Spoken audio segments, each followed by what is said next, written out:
Welcome to Paris Créa, your go-to spot for discovering Paris like a local. If you're planning a trip and want insider tips, you're at the right place.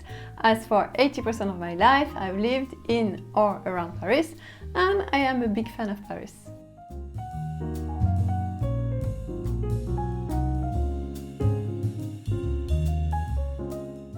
As promised in a comment, I will give you in this video my best brasseries and bistrots, and of course a little bit of explanation and tips.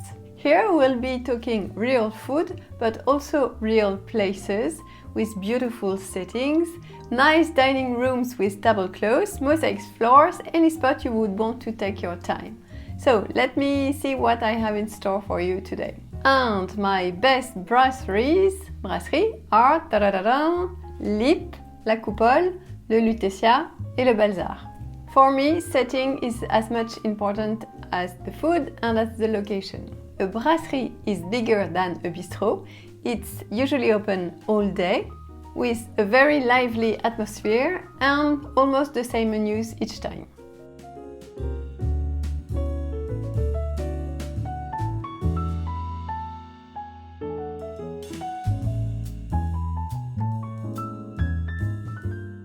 Lippe is an icon in Paris since 1880, and it's all about Art Nouveau. Art Nouveau is new art, it's all about flowers and feminine shapes. What you can still feel there is that this left bank institution is a very important place in the intellectual elite, and we're speaking here Sartre, Camus, almost as much as artists. As food is concerned, it's very well known for choucroute, which is sauerkraut with sausages and porks, or petit salé aux lentilles, which is lentils with pork and sausages. I would easily book a table together with my son here. And I could not mention les îles flottantes, the floating island, as a dessert, because they are very good and they are huge. So it's a cloud-like meringue floating in a vanilla creamy custard. And the vanilla custard is called crème anglaise here, which is English cream. It's often topped with caramel drizzle. Historically, this dessert dates back to the 18th century and is the staple of the bourgeois French cuisine.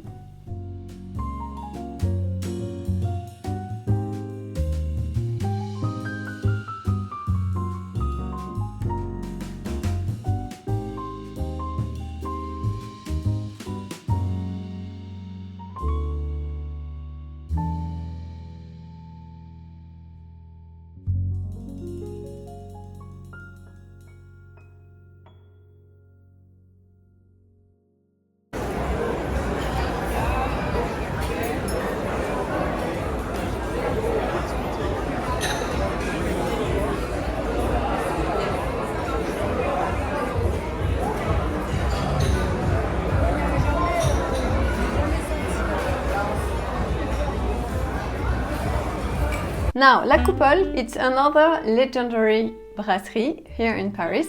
The setting is more Art Deco. Art Deco comes after Art Nouveau.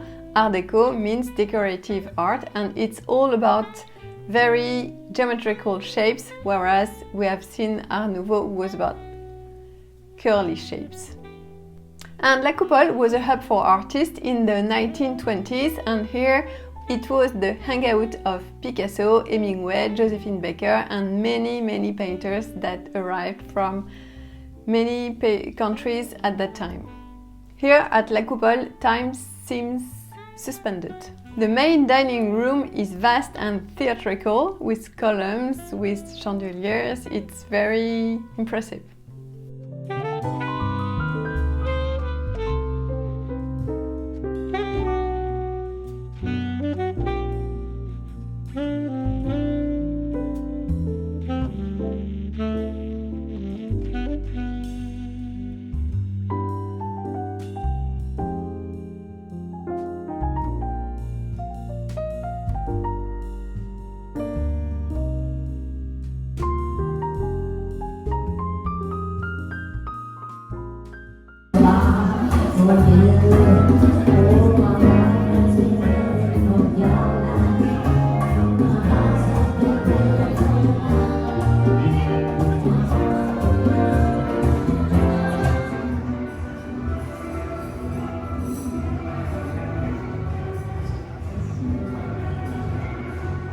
Another great option is La Brasserie du Lutetia. The Lutetia is the legendary hotel. It's a beautiful hotel, completely renovated, and the brasserie there is very high-end. We would say it's very rive gauche, left bank, and the vibes are very creative vibes too. The menu is classic but elevated, and seafood is great there. I would also meet with my adult children when I want to find a nice place to have a lunch together.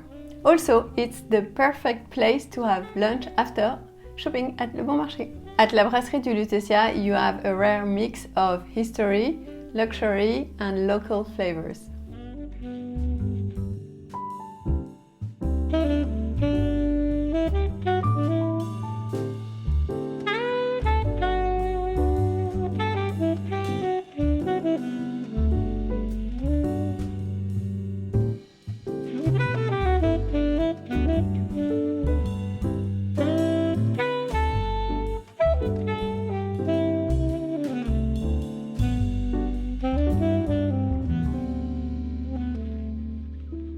Now let me talk about a little less known brasserie that I really love. It's in the 5th district of Paris, Rue des Écoles, and its name is Le Balzar. It was founded in 1894 and it's very typical here.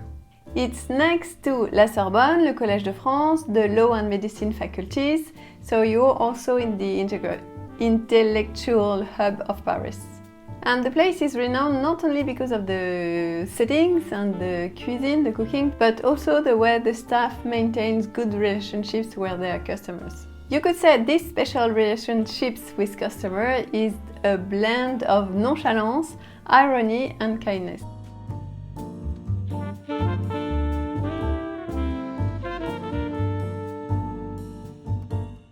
Honestly, all over Paris you could find other great brasseries, so you can choose according to your location. Of course, Beaufinger is a great one, Le Pied de Cochon, Le Train Bleu, La Brasserie Lorraine, L'Entrecôte. L'Entrecôte is a great one. It's the one with the only one menu and you will have only steak and so meat and French fries. You cannot choose anything. It's only this for everybody, but everybody loves it. The only point is that you cannot book in advance, so you have to go in advance and be in the line. So, where do brasserie come from anyway? The name brasserie means brewery, and in the 19th century, people coming from Alsace, the west side of France, came to Paris. They opened very small restaurants where people could buy some beer and have a little something to eat, and then later on they turned them into restaurants. So from the start, the idea was to get comfort food there in brasseries. It wasn't about fancy food, it was more about grandma's cooking. About the same time, people coming from central France, les Auvergnats, from Auvergne, came to Paris also, and they opened café. And later on, their café turned into restaurants, and there you would find dishes based on lentils, because lentils come from the central France. And so you would have lentil salad, petit salé aux lentilles. Petit salé aux lentilles being the dish with lentils, sausages and pork. So very rustic food here. What about bistrot? Bistrots are more or less small brasseries, so I wouldn't go in a bistrot, I would rather go in a brasserie. But still, I will give you an address of a very good bistrot in Montmartre.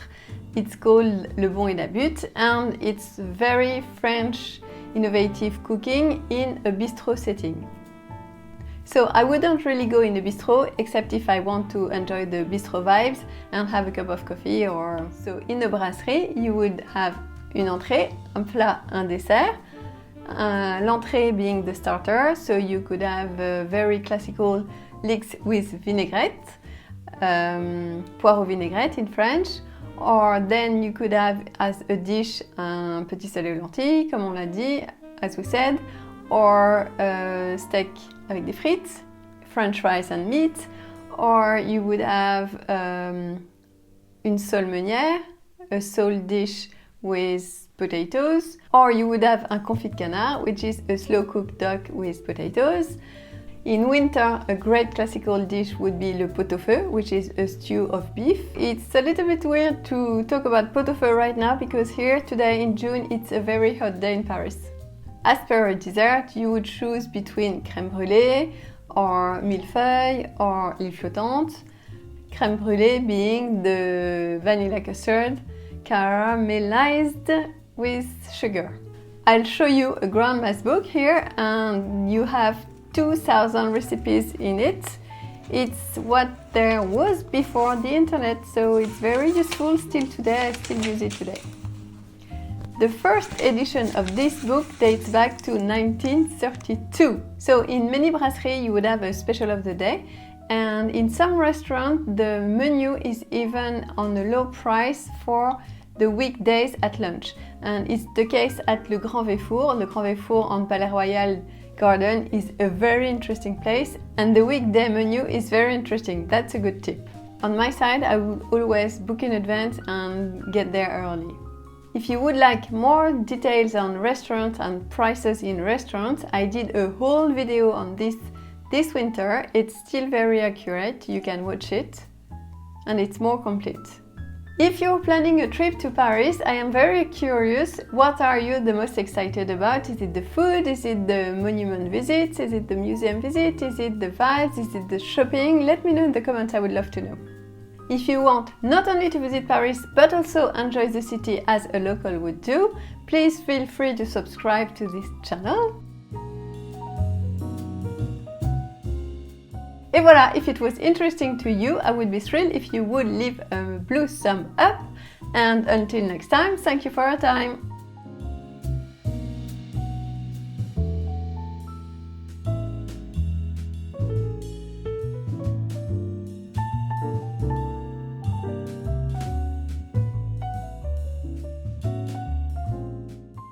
Blah blah blah. Blah blah blah. Oh là là là là. Bah voilà.